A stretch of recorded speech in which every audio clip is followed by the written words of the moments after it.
राधे राधे राधे। भक्तों, जो संत स्वभाव होता है उसमें सरलता सर्वाधिक होती है। किसी को पीड़ा देना असंभव होता है। बाहर से भले ही बनावटी क्रोध दिखा दें अनुशासन के लिए, लेकिन भीतर से बहुत बहुत मुलायम होते हैं, बहुत मृदु होते हैं, सरल होते हैं। ललिता दीदी का बिल्कुल यही स्वभाव था। सखी माँ किसी के साथ कटुता नहीं कर सकती थी, चाहे कोई गड़बड़ ही कार्यक्रम अपना बनाता हो, अर्थात जिसका जीवन अच्छा नहीं हो, उसके लिए भी कठोर शासन नहीं कर पाती थी। आश्रम में नवागत लड़के बाल्य स्वभाववश कोई विरुद्ध आचरण करते तो सखी माँ बाहर से बड़ी कठोर बनकर शासन करती, मन से उन्हें बड़ा स्नेह करती, चेष्टा करती कि उनकी गलती बताकर संशोधन करें। कोई किसी प्रकार की उच्छृंखलता दिखाता तो अन्य गुरु भाई बहन सखी माँ से कहते, दीदी तुम्हारी सह पाकर ही तो ये लोग ऐसा करते हैं, इन्हें भगा क्यों नहीं देती। वे हंसती और कहती, जो इन्हें खींच कर लाए हैं, जिन्होंने अपना कृपा स्पर्श देकर इन्हें कृतार्थ किया है, वे ही सारा दुर्दैव मिटा करके खरा बना लेंगे। मैं क्या करूं? करता तो बड़े बाबा अपने, उन्होंने कहा है मेरे बालक बच्चों को थोड़ा देखो। अरे मैं तो उनकी दासी हूं, उनका आदेश पालन कर रही हूं बस। कोई विशेष रूप से कुछ कहता तो उत्तर देती, डरो मत भाई, डरो मत। इन लोगों को एक बार पारसमणि का स्पर्श मिल गया है तो सोना तो यही हो ही गए हैं सोना। ऊपर का मैल मिट्टी दूर होने की थोड़ी देर है। श्री गुरु चरण आश्रित श्री गुरुगत प्राण ललिता दीदी को ऐसा दृढ़ विश्वास था बड़े बाबा महाशय की कृपा शक्ति में। सखी माँ ने सेवा का एक अभूतपूर्व आदर्श स्थापित किया था। उनकी उसी सेवा निष्ठा के कारण ही बड़े बाबा के बड़े गुरु भाई श्रीपाद माधव दास बूढ़े बाबा के शिष्य उन्हें बड़ा स्नेह करते थे। कोई वृंदावन आता तो वे सबसे पहले यही पूछते, ललिता कैसी है। ललिता दीदी की बात चलती तो वे आनंद में आत्महारा हो जाते। कहते, तुम्हारे बड़े बाबा जी जीव कल्याण के लिए 2 अमूल्य रत्न छोड़ गए हैं। एक कमरे में बैठी सिर पर पल्ला रखे सखी वेश में सेवा का आदर्श सिखा रही है। दूसरा खोल कर ताल लेकर कृष्ण को भूले कलिहत जीवों के द्वार द्वार जाकर नाम प्रचार के साथ साथ तृणादपि श्लोक का याजन कर महान आदर्श स्थापित कर रहा है। इन दोनों अर्थात ललिता दीदी और श्रीपाद रामदास बाबा जी महाराज की तुलना नहीं है। भक्तों, रामदास बाबा के चरित्र में आपको सुना चुका हूँ, याद दिला देता हूँ। रामदास बाबा के शिष्य गौरांग दास बाबा थे, जिनके शिष्य ब्रज गोपाल दास जी अग्रवाल आज भी विराजमान है। एक बार माधव दास जी महाराज नवद्वीप गए, समाजवाड़ी में ही ठहरे थे। एक दिन सुबह 9 साढ़े 9 बजे वे सखी माँ के कमरे के बाहर बरामदे में बैठे माला जप कर रहे थे। सखी माँ पास ही रसोई घर में कार्य कर रही थी। गर्मी के दिन पसीनों से लथपथ हो गई तो एक बार बाहर आई। उनकी अवस्था देख माधव दास जी महाराज को बड़ी दया आई। बोले, ललिता, गर्मी में तुम्हें बड़ा कष्ट हो रहा है, किसी को काम संभाल करके थोड़ा विश्राम कर लो ना। सखी माँ हंसी और बोली, आप वहां बैठे बैठे क्या कर रहे हैं? मैं और क्या करूंगा, बैठा बैठा अपने स्मरण में प्राणेश्वरी राधा रानी के रंधन कार्य में थोड़ी सहायता कर रहा हूं। उस कार्य में खूब आनंद पा रहे हैं ना? हाँ, गुरुदेव की करुणा से थोड़ा तो पा रहा हूं। आप स्मरण में रंधन में सहायता करके आनंद पा रहे हैं। भक्तों, रंधन का मतलब भोजन बनाना। तो मैं साक्षात प्रिया जी के साथ रंधन में सहायता का आनंद पा रही हूँ। इस आनंद को क्यों छोड़ूं? सुनते ही श्रीपाद माधव दास जी ने हुंकार की, प्रभु के नाम की गर्जना की और सखी माँ को गले से लगाकर रोते रोते कहा, ललिता तू धन्य है, धन्य है तेरा जीवन और धन्य है तेरा अनुभव। अपने इस भाव, इस अनुभव को एक बूंद मुझे भी दे दो। तेरी तरह मैं भी प्रत्येक कार्य में उन्हें पकड़े रहूं और लीला आस्वादन करके धन्य होऊं। माधवदास जी महाराज ललिता दीदी को कितना स्नेह करते थे, इसका परिचय मिलता है एक छोटी सी घटना से। एक बार उन्होंने वृंदावन में भिक्षा करके कुछ धनराशि जुटाई और वृंदावनी छापे की एक सुंदर साड़ी खरीदने गए। उन जैसे एक परम विरक्त वैष्णव को साड़ी की बात करते एक दुकानदार ने कौतूहल व्यक्त किया, तो उन्होंने बड़े भाव गदगद स्वर में कहा, उन्होंने कहा, मेरी एक छोटी बहन नवद्वीप रह करके भजन करती है, उसी के लिए चाहिए। बहन का परिचय पूछे जाने पर ललिता दीदी का नाम लिया। दुकानदार ने अपनी दुकान की सर्वोत्तम साड़ी दी। उन्होंने यथा समय वो साड़ी श्री राधा कुंड की रज और प्रिया जी की प्रसादी निर्माल्य के साथ सखी माँ के पास भिजवाई। सखी माँ की भगवत राज्य संबंधी सभी सफलताओं और उपलब्धियों के मूल में थी उनकी सेवा निष्ठा। बड़े बाबा उनकी सेवा कुशलता और लीला अनुभव देखकर प्रायः कहते, जो कुछ प्राप्त किया है एकमात्र सेवा के फलस्वरूप, अकपट भाव से चैतन्य दास की सेवा करके। अचल सेवा निष्ठा, सही समय पर सही काम हो, इस बात की वे यथासाध्य चेष्टा करती हैं। एक बार जब बड़े बाबा ने उन्हें राधा रानी की राजवेश में सज्जा की आज्ञा दी तो उन्होंने स्पष्ट कहा, रात 10 बजे से पूर्व ये संभव नहीं हो पाएगा।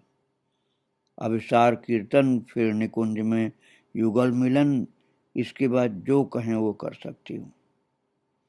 बड़े बाबा बहुत संतुष्ट हुए, पर थोड़ी परीक्षा भी ली।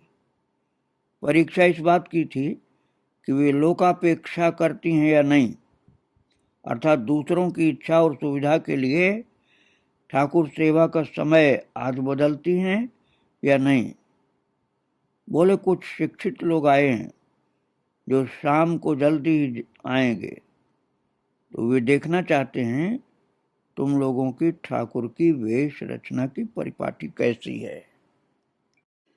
सखी माँ बड़े बाबा की ओर देखकर थोड़ा हंसते हुए बोली, आप यह आदेश दे रहे हैं कि अब से सेवा की क्रमबद्धता और संगति को छोड़ बड़े लोगों शिक्षित भद्रजनों का मनोरंजन किया करें। बड़े बाबा ने प्रसन्न होकर कहा, नहीं नहीं ललिता, कदापि नहीं। सच तो यह है कि मैं तुम लोगों की थोड़ी परीक्षा ले रहा था। तुम लोग अपने भाव के अनुसार सेवा कर स्वयं धन्य हो, मुझे भी धन्य करो। निताई चांद के श्री चरणों में प्रार्थना है वे तुम लोगों को ये भावनिष्ठा बनाए रखने की शक्ति प्रदान करें। जाओ आनंद पूर्वक जी भर करके युगल की सेवा करो, मेरी बात का बुरा मत मानना। वास्तव में ठाकुर सेवा और वैष्णव सेवा की ओर बड़े बाबा की सतर्क दृष्टि रहती थी। वे अनुगत जनों को इन विषयों में जब जैसी आवश्यकता होती आदेश निर्देश देते। कहीं बाहर जाते तो पत्रादि से भी खोज खबर लेते कि सेवा नियमानुसार सुचारू रूप से चल रही है कि नहीं। सखी माँ भी यथासाध्य चेष्टा करती कि उनकी इच्छा आदेश के अनुरूप सेवा हो। और भक्तों, शास्त्र वचन है, गुरु आज्ञा हे विचारिणी आह, अर्थात बिना सोचे विचारे गुरुदेव की आज्ञा का पालन करो। सखी माँ ने गुरु भक्ति का एक अभूतपूर्व उदाहरण प्रस्तुत किया था। बड़े बाबा महाशय की आज्ञा का पालन करने में उन्हें कितने असहनीय कष्ट हुए, पर उन्होंने सदा हंसते हंसते सहा। कई कई दिनों तक उन्हें बिना खाए बिना सोए रहना पड़ा, पर चेहरे पर न कोई विरक्ति न झुंझलाहट। नाम करते करते और भी अधिक उत्साह के साथ एक के बाद एक सभी सेवा कार्य निपुणता के साथ सुचारू रूप से संपन्न करती। कोई उनके किसी कार्य को स्वयं कर कुछ सहायता करना चाहता तो वे हाथ जोड़कर कातर भाव से कहती, बहुत जन्मों तक साधन करने पर भी जो सेवा प्राप्त नहीं होती, वो कृपामय हमारे गुरुदेव ने इस दासी को दी है, आप उससे वंचित नहीं कीजिए। कोई कहता कि आपको कष्ट हो रहा है तो वे हंसकर उत्तर देती, मुझे क्या कष्ट हो रहा भाई। जिन लोगों ने थोड़ी सी सेवा पाने के लिए कठोर त्याग किया है, असहनीय कष्ट सहे हैं, अकल्पनीय साधना की है, एक बार उनके विषय में तो सोचो। उनकी तुलना में मैं तो बड़े सुख से हूं। सखी माँ ने कभी किसी देवी देवता के प्रति अश्रद्धा नहीं रखी, सभी की मर्यादा रक्षा की। विभिन्न पर्वोत्सवों को विधिवत धूमधाम के साथ संपन्न कराती, यहाँ तक कि महापुरुषों की आविर्भाव तिरोभाव तिथियां भी पूरी श्रद्धा भक्ति के साथ मनाती थी। और विश्वकर्मा पूजा, इंद्र पूजा, सत्यनारायण पूजा, जन्माष्टमी, राधाष्टमी, गुरु पूर्णिमा, झूलन, रास, दोलन और अन्नकूट, दुर्गा पूजा, काली पूजा, 12 महीने उत्सव चलते थे। सखी माँ की व्यवस्था, नियम निष्ठा, उत्साह आदि देखकर बड़े बड़े पंडित कहते, अद्भुत, अपूर्व, अतुलनीय। दुर्गा पूजा पर षष्ठी से विजयादशमी तक 5 दिन चंडी पाठ आदि के साथ कात्यायनी पूजा कराते। नवद्वीप के पंडित वर्ग के आग्रह पर बड़े बाबा महाशय द्वारा पहले दिए निर्देश के अनुसार सखी माँ ने हरिभक्ति विलास, आनंद वृंदावन चंपू आदि ग्रंथों में बताई विधि के अनुरूप एक दुर्गा पूजा पद्धति लिखी थी। आरंभ में वैष्णव समाज में इस बात को लेकर बड़ी आलोचना हुई कि वैष्णव होकर शक्ति पूजा। अंत में बहुत से वैष्णव संत और स्मार्त पंडित मिलकर सखी माँ के पास पहुंचे, उनसे इस विषय में चर्चा समीक्षा की, उनकी सारी पूजा पद्धति देखी। वे सब संतुष्ट हुए और इस निष्कर्ष पर पहुंचे कि यह किसी प्रकार से अशास्त्रीय या युक्त विरुद्ध नहीं है। स्वयं प्रभुपाद प्राण गोपाल गोस्वामी सखी माँ की दुर्गा पूजा से सहमत नहीं थे। एक बार जब समाजवाड़ी में महाअष्टमी के दिन सखी माँ के निर्देश के अनुसार पूजा चल रही थी, गोस्वामी पाद जा पहुंचे। पुरोहित और तंत्रधारक पूजा पद्धति की पुस्तिका धारण करने वाले की पूजा प्रणाली विशेष रूप से देखने लगे।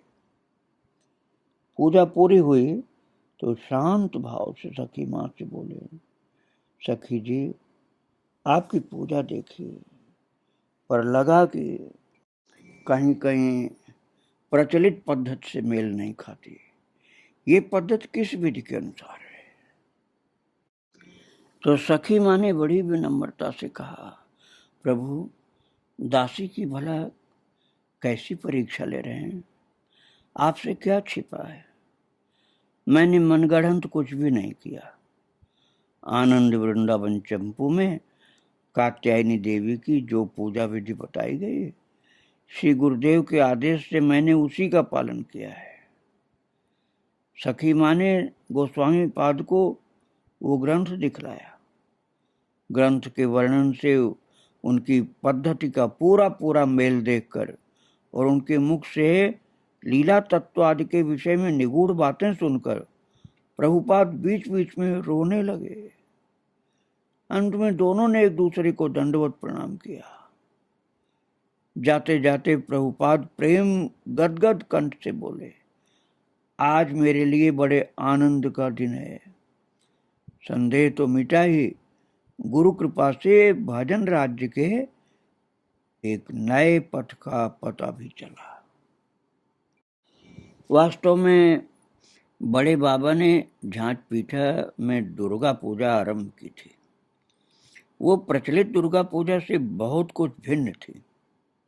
बृहदनंदकेश्वर पुराण में दुर्गा पूजा की जो पद्धति है, बड़े बाबा ने मूल रूप से उसी को आधार बनाया था, पर थोड़े परिवर्तन के साथ। धर्म अर्थ काम मोक्ष की कामना वाले मंत्रों के स्थान पर आनंद वृंदावन चंपू के मंत्र लिए, जिनमें कृष्ण की सेवा भक्ति पाने के लिए प्रार्थना की गई। बड़े बाबा ने ब्रज युवतियों की कृष्णानुराग भरी पूजा पद्धति का श्री गणेश किया। बड़े बाबा ने देवी की प्रतिमा को भी आवश्यक नहीं समझा। सखी माँ से कहा कि देवी माँ का चित्रपट रखो और उसके आगे घट की स्थापना करो। और जो पूजा सामग्री बताई वो क्या था? पहला अनुराग भरा मन प्राण, दूसरा अभीष्ट वस्तु पाने का मन में भाव, तीसरा कृष्ण प्राप्ति की उत्कंठा, चौथा प्रेम अर्थात आत्म सुख वर्जित काम,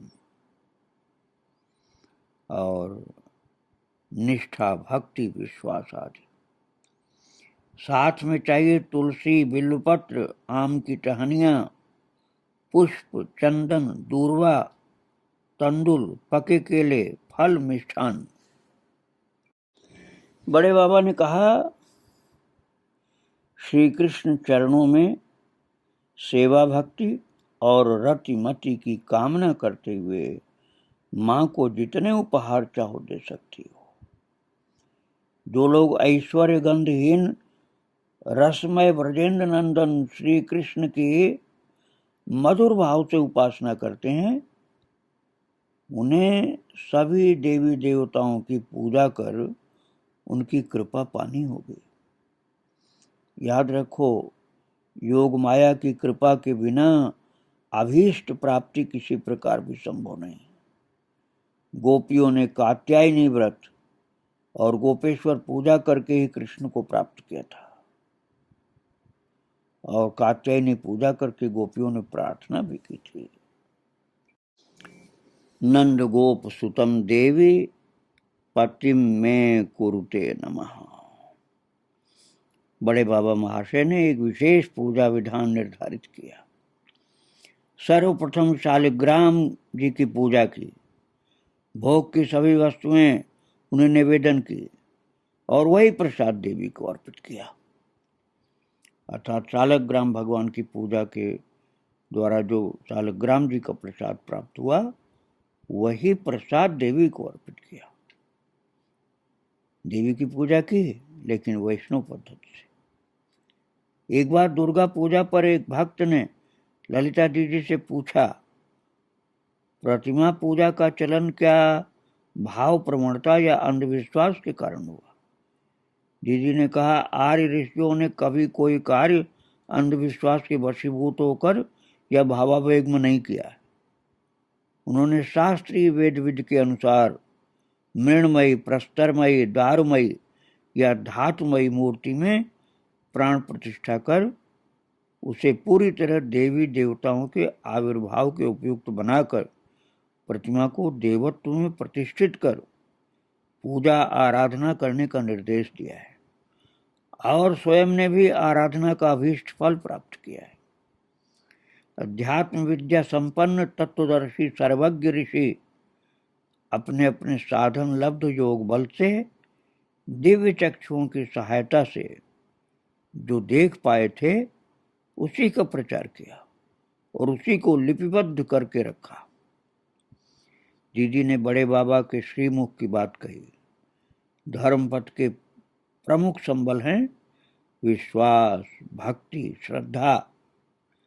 अतीन्द्रिय वस्तु का ज्ञान पाने के लिए शास्त्र रूपी आंखें चाहिए। बड़े बाबा महाशय ने जांच पीठा में श्री राधाकांत देव की अष्टयाम सेवा आरंभ कराई थी। गंगा माता मठ पुरी के बिहारी दास पुजारी के शिष्य करुणाकर दास को वे झांझ पीठा लाए थे और उन्हीं को ठाकुर सेवा में नियुक्त किया था। करुणाकर ही सखी वेश के पश्चात कुसुम मंजरी दासी बने। अष्टकालीन सेवा के अंतर्गत अब क्या होगा, इस विषय में बड़े बाबा ने अनुगत जनों को आवश्यक निर्देश दिए थे। सखीमा और अन्यान्य भक्तजन तदनुरूप सेवा, पूजा एवं लीला स्मरण करते थे। समाजवाड़ी और अन्य स्थानों में वही परंपरा रही है। एक दिन कुछ विदेशी भक्त ठाकुर दर्शन के लिए समाजवाड़ी आए। संध्या समय श्री युगल किशोर की आरती के दर्शन किए। आरती के तुरंत बाद देखा कि ठाकुर की वेशभूषा बदल गई और प्रिया प्रीतम अलग अलग स्थानों पर विराजमान है। उन भक्तों को कुछ विचित्र सा लगा। पूछे जाने पर सखी माँ ने कहा, ब्रजलीला अप्राकृत प्रेम रसमयी और परकीय भाव युक्त है। वृषभानुनंदिनी राधा जी और नागरेंद्र चूड़ामणि श्री कृष्ण जब यहाँ जिस भाव से मिले थे उसी का स्मरण करते हुए उसी के अनुरूप यहाँ सेवा निष्ठा की चेष्टा की जाती है। अभी दोनों अलग अलग विराजमान हैं, पर अभिसार के पश्चात पुनः एक स्थान पर आ मिलेंगे। बड़े बाबा ने ठाकुर सेवा की ये व्यवस्था निर्धारित की थी। निशांत में कुंज भंग के समय मंगला आरती के पश्चात राधा रानी और राधाकांत अलग अलग रहेंगे। दोनों के स्नान, श्रृंगार, भोग, आरती अलग अलग होंगे। भोग के पश्चात राधाकांत गोष्ठ वेश में गोष्ठ गमन करेंगे। उधर राधा रानी सूर्य पूजा के बहाने सखियों के साथ राधा कुंड पहुंचकर श्री कृष्ण से मिलेंगे। तभी खीर भोग लगेगी, आरती होगी। 4 बजे शीतल भोग के पश्चात प्रिया प्रीतम अलग होंगे। शाम को राधाकांत की गोधूली आरती होगी। उधर राधा रानी की आरती होगी।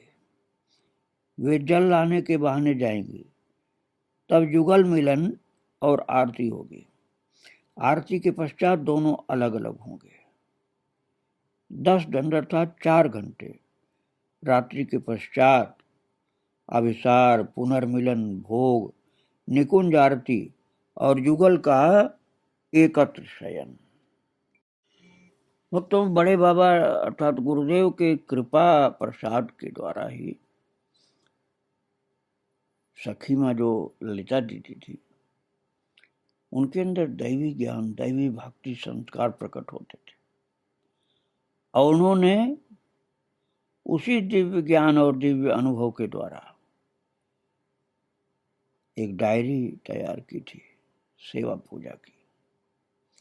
सखी माँ के छोटे भाई श्री दिनेश चंद्र ने सखी माँ के हाथ से लिखी हुई डायरी जिसमें भगवान की सेवा पूजा की बात, उसमें तालिका बनी थी, सखी माँ ने बनाई थी कि राधा रानी कब कहाँ कितने दिन रहती हैं। तो वो जल्दी कहीं मिल नहीं सकता भक्तों। उस डायरी की बात को मैं कल सुनाऊंगा कि भक्तों के पूजा विधि और राधा कृष्ण की लीला में राधा रानी कितने दिन कहाँ रहती हैं।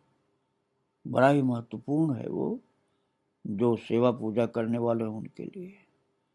वो मैं आपको कल बताऊंगा। आज माँ को और उनके गुरुदेव को प्रणाम करके यहीं विराम दे रहा हूँ। श्री राधे राधे, जय श्री राधे।